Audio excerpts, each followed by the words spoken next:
What I'm going to be talking to you about now very briefly is why we're having this campaign on soils.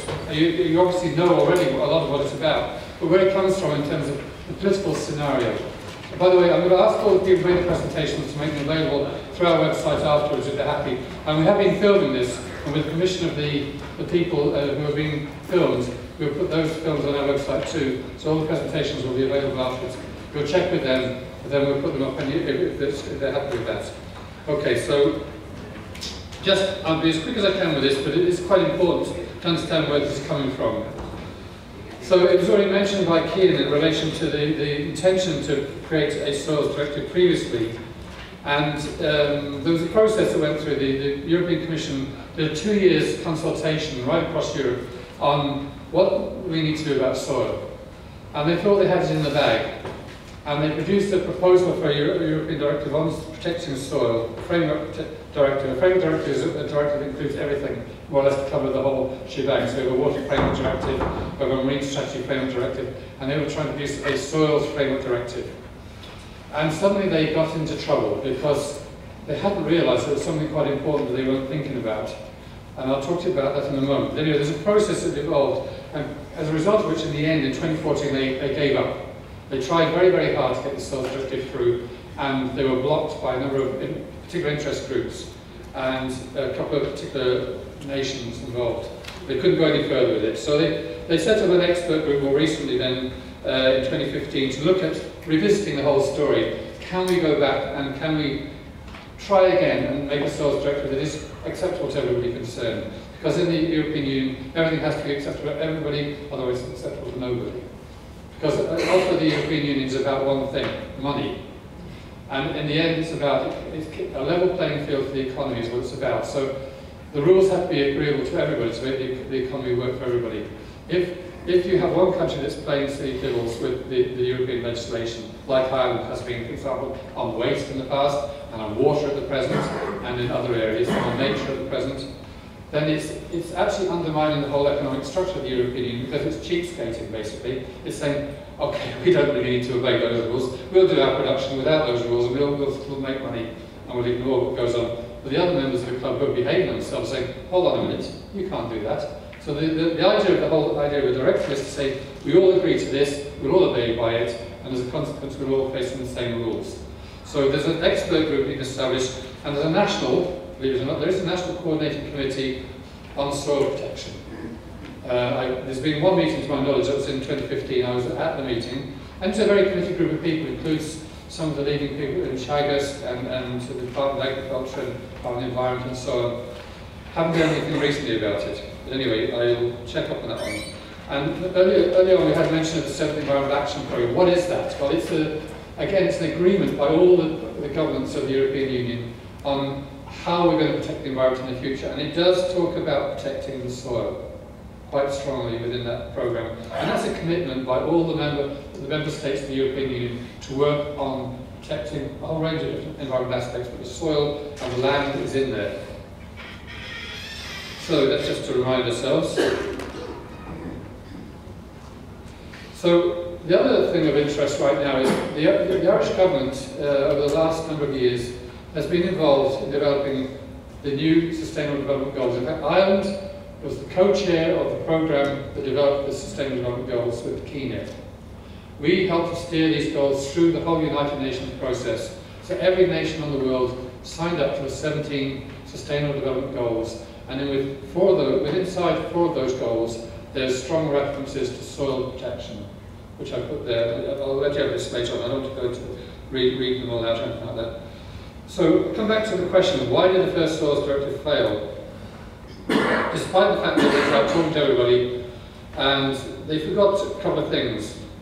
Air and water are generally considered to be common goods. They belong to everybody. Water is everywhere, air is everywhere. But soil was generally considered to belong to somebody.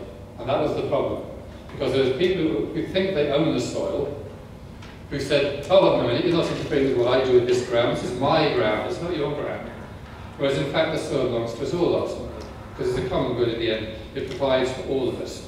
It provides the atmosphere, as mentioned earlier on by Kean. It provides clean atmosphere in lots of different ways. It converts atmospheric gases into nutrients, etc., etc. So it's a common good, effectively. So the Commission is now going back and saying, let's see if we can figure out how to get around this issue of ownership, or assumed ownership of the soil. We would say that, as I think it was Klaus mentioned earlier on, at the very most you're a steward. At the very highest level, actually, you're part of the same thing. We're all part of the one thing. And I thought Helen's comments about this need to connect back to what we are, essentially part of an organic system. We're not separate from it, we're all part of it. And it's something that I often bring up myself when I'm in places like this, because we are totally isolated. We've created a bubble that we live in as human beings, in the developed West particularly, where we live in these enclosed spaces, we travel around in enclosed chunks of metal, we actually lose contact with our real people, real persons. So I think, I'm diverting a bit from the conversation there, but anyway. So what is the EU Commission focusing on now? It's focusing on these things. Soil as an ecosystem, which has been mentioned several times. Try to avoid red tape and duplication in the existing legislation, because a lot of legislation already references soil in different ways. The Water Frame Directive and so on. They all mention soil in different aspects of their legislation, but not specifically. So they don't want to be a duplicating effort. And the prioritization of soil pressures. So we're talking about erosion, soil organic matter decline, soil sealing, soil biodiversity loss, and soil contamination, soil biodiversity loss and soil contamination. So these are things that we mentioned in all the presentations, that will be mentioned more this afternoon as well, I'm sure. But these are the things that we're focusing on in our campaign as well. I'll come to that in a minute. And then there's the duty of care, and this comes back to this whole idea of ownership. You don't own the soil, but you have a responsibility to look after it and care for it, because it is a living organism, and you have a responsibility to look after all living organisms on the planet. We are just part of the whole organic structure, the whole cycle of life. And then there's the level of public intervention for the restoration of historically degraded soil, which Kian mentioned earlier on. There needs to be more intervention by state, there needs to be more effort put into it. We saw, for example, the Ishtat steel plant, when that closed down and there was all the problems with contaminated soil there, the government was refusing to take up the tab, the people who owned it originally were refusing to take up the tab. So we need to be taking care of soil and renovating soil that's being degraded. And then obviously the links which have been mentioned already, which is a link to water. Obviously, water itself obviously is essential to life in the soil. It's also a filter for water, and it can also be a pollutant of water if the soil itself is polluted. And then there's climate change. And the links between climate change and the soil are multitudinous. There's so many different aspects of it. So that was kind of what the European Union is sort of thinking of in terms of what it wants to see in the new directive.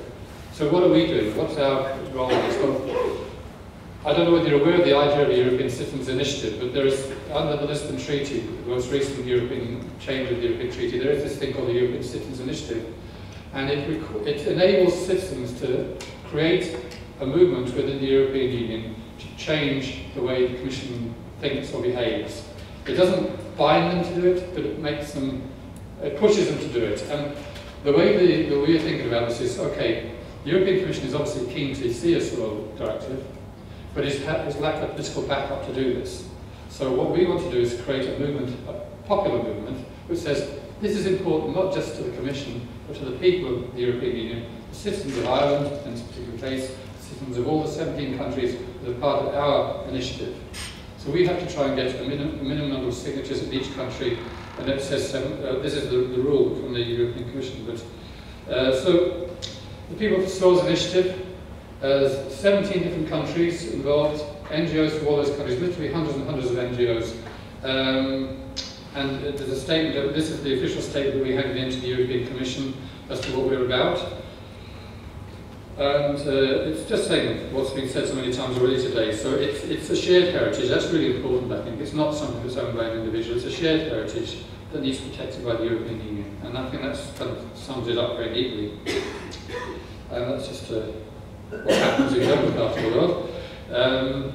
So in Ireland, what we have is, at the moment, is a coalition of at least 40 organisations. I've lost count at this moment, to be honest with you. And in order to make our campaign digestible by people, rather than dealing with all the aspects of the soil, which we've touched on already today, which are very deep and there's so many of them, we decided to focus on two things which we think will be easily accessible to people. And we're very well advised here by Ian, our communications officer, how to sort of work strategically on these things. And by Klaus, by sort of saying, well, these are the things that he thinks are most relevant to us in Ireland, and by other members of the coalition. So, raising awareness of the multifaceted importance of soil, particularly the life of soil, as mentioned by several speakers this morning, the fact that it's a living organism, and out of that comes health. Out of that comes our health and our well-being, because without it we starve at the extreme end, but on the positive side we can actually become more healthy beings by having good quality soil. And we need to look at all that, and then we need to get people to sign up to the petition. Those are the two things we want to do. We want to get people to sign up to the petition, we want to raise the awareness of the soil. And we need to get 8,250 signatures in Ireland within a year, which I think is going to be easy, because you guys are going to help us. Okay? All that, hands up, all those are going to help us. That's pretty unanimous. Great. So when you leave here, you'll all be going away with a bundle of leaflets, and you'll go straight home and sign on the petition. If you don't want to, you can sign it here live if you want to. You can take photographs of you signing up in the theatre if you want. So there's just one little bit of information at the bottom there I put in there about the signatures, because I think it sort of confuses people. The signing you're doing is actually directly into a computer in Brussels. It's not us, we're not holding these signatures, we don't know what you're writing in there. But in order for them to verify that the signature is genuine, you have to write in your address. And that's in order to prevent duplication and so on. So some people find that a bit annoying or worrying. Believe me, we have no access to this, and that data goes straight into one, and it's encrypted. Once it goes in, it's encrypted, so nobody else can translate it, even if they can access it. So just to assure you that we have no part, and actual part in the information you put in. So I decided on this already. Our key message is food and flooding.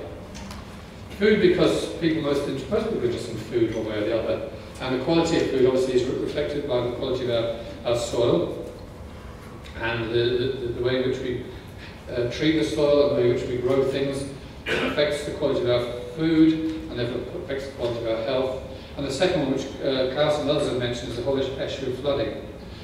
We've had several big crises over the last number of years in relation to unseasonable and really heavy rainfall that has very quickly gone into creating flood situations all around the country, in Cork, in Roscommon, where I live, and all over the country. We had serious flooding, particularly in the west.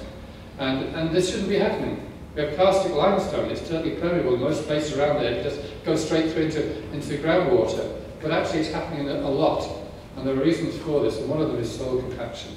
And erosion as well, kind of causing blocks, and et cetera, et cetera. So they're the two messages we're looking at. So this is it. That's our message to you in terms of this campaign. We want you to join our campaign. We want you to be proactive in the campaign. We want you to go out and encourage other people to sign up and to work hard to make this happen, because soil is very important, and this campaign is about it. Okay? So that's my message in terms of the People of Soil campaign. And as I say, I hope you all join us and do it. Now, it's lunchtime. We didn't have the money to provide you with lunch.